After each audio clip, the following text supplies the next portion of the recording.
if you're sufficiently courageous and forthright and honest, let's say, in your approach, and you don't shy away, what you'll find is that there's something within you that will respond to the challenge of suffering with the development of ability that will transcend the suffering.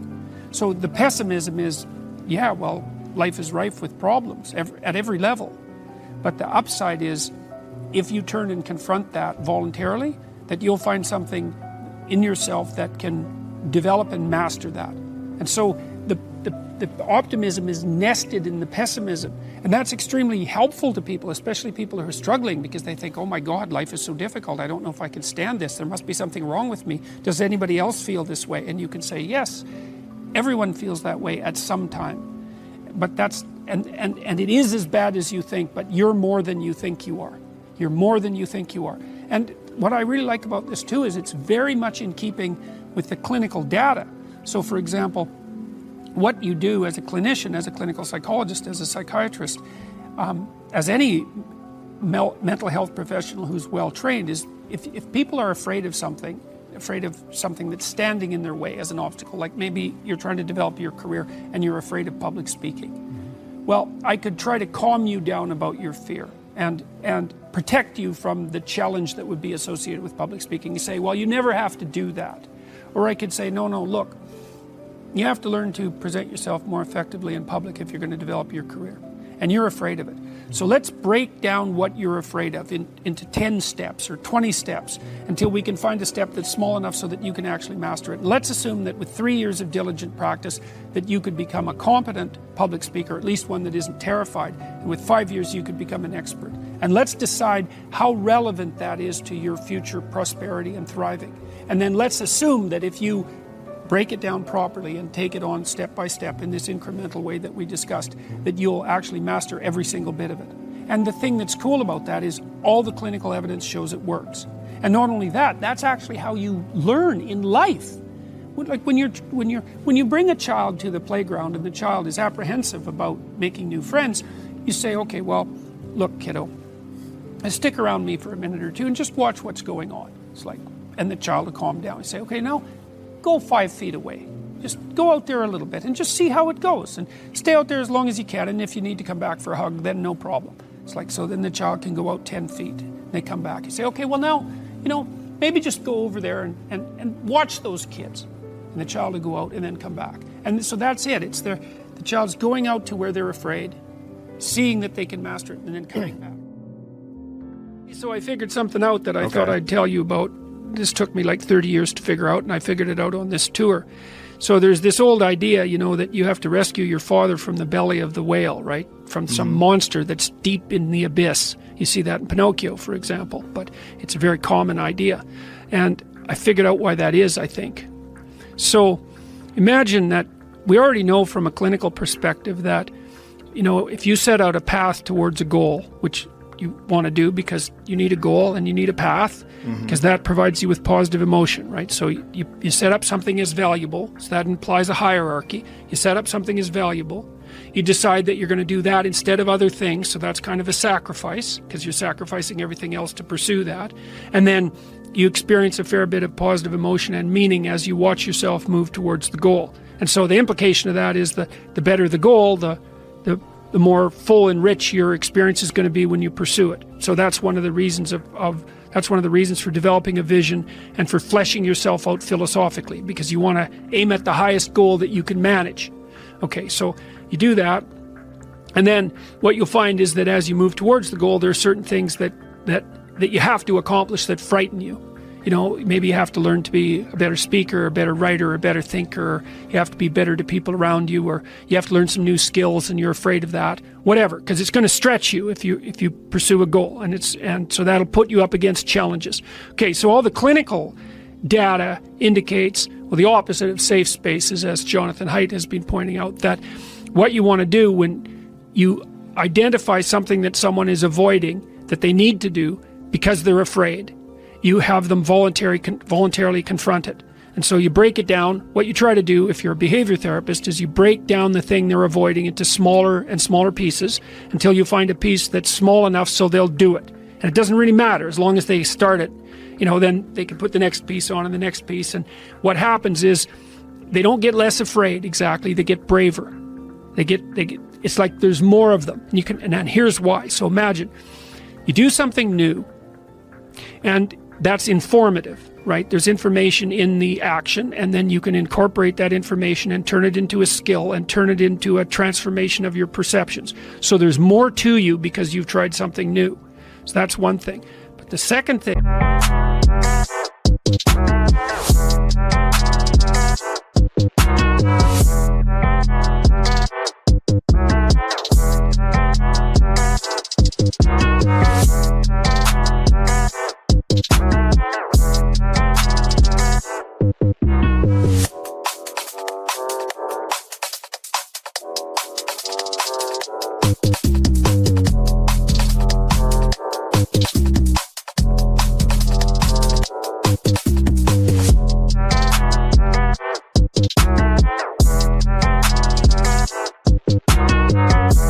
is, and there's good biological evidence for this now, that if you put yourself in a new situation, then new genes code for new proteins and build new neural structures and new nervous system structures. Same thing happens to some degree when you work out, right? Because your muscles are responding to the load, but your nervous system does that too. So you imagine that there's a lot of potential you locked in your genetic code. And then if you put yourself in a new situation, then the stress, that's the situational stress that's produced by that particular situation, unlocks those genes and then builds new parts of you. And so that's very cool, because who knows how much there is locked inside of you. Okay, so now here's the idea. So let's assume that scales as you take on heavier and heavier loads. That more and more of you get more and more informed because you're doing more and more difficult things, but more and more of you gets unlocked. And so then what that would imply is that if you got to the point where you could look at the darkest things, so that would be the abyss, right? That would be the deepest abyss. If you could look at the harshest things, like the most brutal parts of the suffering of the world and the malevolence of people and society, if you could look at that straight and directly, that would turn you on maximally. And so that's the idea of rescuing your father, because imagine that you're like the potential composite of all the ancestral wisdom that's locked inside of you biologically. But that's not going to come out at all unless you stress yourself.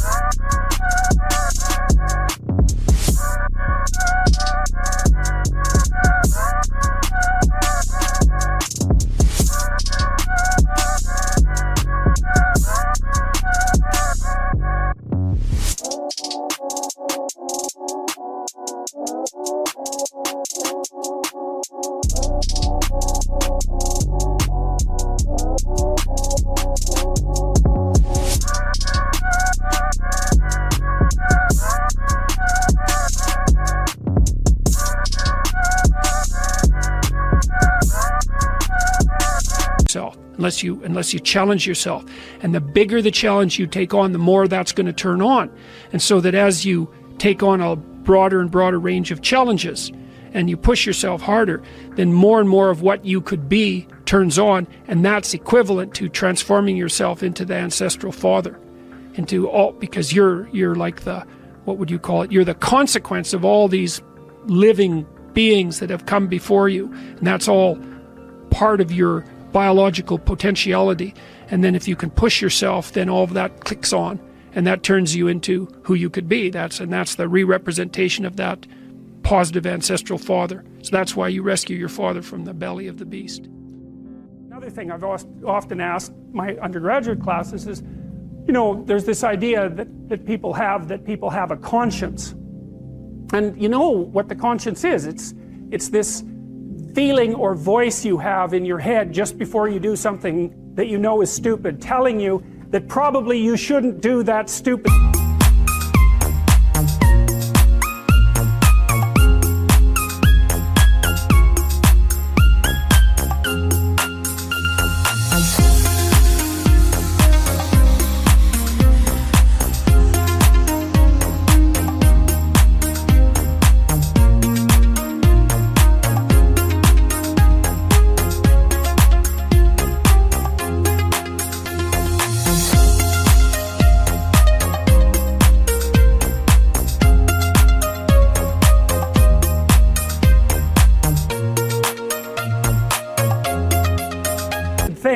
You don't have to listen to it, strangely enough.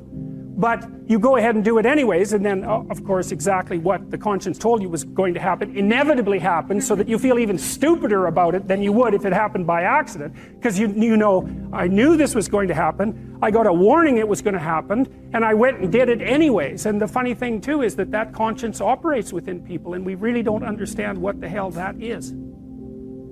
So you might say, well, what would happen if you abided by your conscience for 5 years or for 10 years? What sort of position might you be in? What sort of family might you have? What sort of relationship might you be able to forge? And you can be bloody sure that a relationship that's forged on the basis of who you actually are is going to be a lot stronger and more welcome than one that's forged on the basis of who you aren't.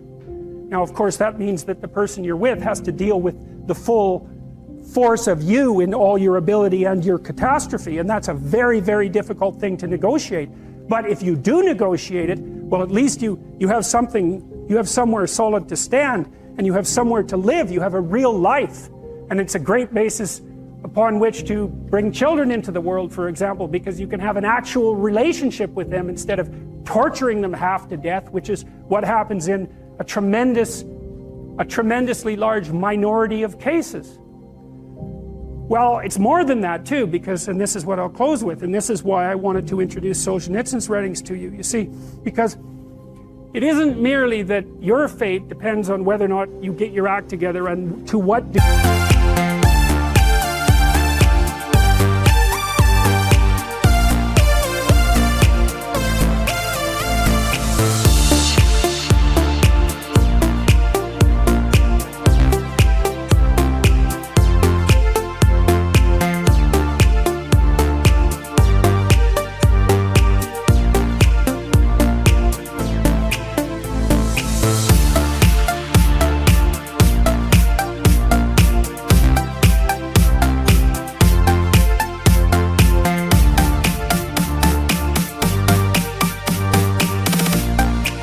You decide that you're going to live out your own genuine being. It isn't only your fate, it's the fate of everyone that you're networked with. And so, you know, you think, well, there's 7 billion people in the world. We're going to peak at about 9 billion, by the way, and then it'll decline rapidly, but 7 billion people in the world, and who are you? You're just one little dust mote among that 7 billion, and so it really doesn't matter what you do or don't do, but that's simply not the case. It's the wrong model, because you're at the center of a network. You're a node in a network. Of course, that's even more true now that we have social media. You'll know 1,000 people, at least, over the course of your life. And they'll know 1,000 people each, and that puts you one person away from 1 million, and two persons away from 1 billion. And so that's how you're connected. And the things you do, they're like dropping a stone in a pond. The ripples move outward, and they affect things in ways that you can't fully comprehend, and it means that the things that you do and that you don't do are far more important than you think.